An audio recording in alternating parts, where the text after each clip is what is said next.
За өнөөдөр та бүхэндээ имэйлийн талаар, ажлын имэйлийн талаар хэдийн имэйл гэсэн зөвлөмж өгөх гэсэн. За ажлын имэйлтэй гинт мэйл ирэхэ болцсон тохиолдол байдаг.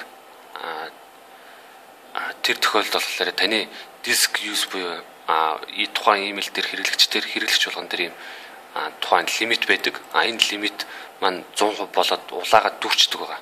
Энэ тохиолдолд танд имэйл гаднаас ирэхэ болждог байгаа шүү. Тэгэхээр энэ диск usage энийг л байнга анхаарч явах хэрэгтэй шүү. Энийг харах хамгийн түрүүнд шалгах хэрэгтэй байгаа. За хэрвээ энэ тохиолдолд дүүрсэн байвал та өөрийнхөө имэйл дээрээс хэрэггүй мэйлүүдийг устгах хэрэгтэй. За имэйл дээр бас өөр нэг тохиргоо байвал settings хэсгээр ороод за танд ирсэн имэйлүүдийг цаг нь зөв ирэхин тулд та энэ general юм дээрээс time zone-ыг нэмэх 8-аар болгосон тохиолдолд гадаадаас ирсэн мэйл болон дотоодоос ирсэн мэйлүүдийн цагийн зүүнний ялгааг энд зөвөр харуулж гаргаж ирдэг байгаа. За мөн тань руу имэйл ирсэн тохиолдолд та автоматар хариу бичдэг болгоо гэвэл автореспондерыг on болгож тухайн имэйлд жишээлбэл би одоо энэ дээр юу гэж шийдсэн бэ гэхээр гарчиг нь сайн байна уу? Сайн байна уу? Таны имэйл хаягийг хүлээ авлаа, мэйл бичсэнд баярлалаа, хүндэтгсэн тэр гэдээ оруулсан байна. За яг ингээд оруулсан тохиолдолд над руу имэйл ирсэн тохиолдолд шууд тухайн хүн рүү автоматар энэ имэйлийг шийддэг байгаа. Нэг үгээр тухайн хүнд би мэйлийг хүлээж авсан шүү гэсэн тодорхой хэмжээний мэдээлэл юу л ирүүлж гэнэ гэсэн үг л дээ. За дараагийнх нь болохоор signature буюу имэйлийн одоо шил гарын үсэг гэх юм одоо. Жишээлбэл би одоо signature дээр миний имэйл юм байна. Display name. За тэнгуүдээ би алтан тушаал нэр утас нөгөө нэрийн утсан дээр тодорхой хэмжээний мэдээллүүдийг оруулсан байдаг. Энэ дээр set default хийж өгөөд save чинь signature дээр үсгээд. За signature-ыг үсгэхдээ та энэ доод болонд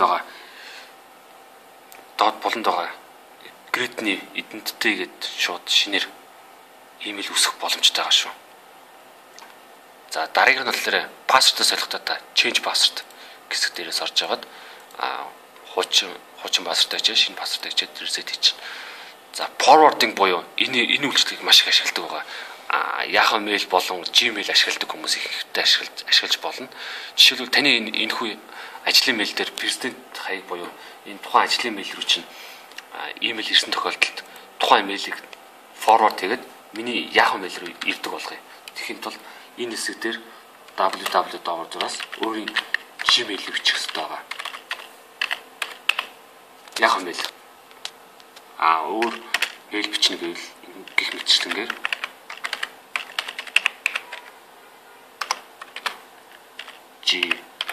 gmail.com гэдэг энэ мэтчлэнгээр оруулж байгаа.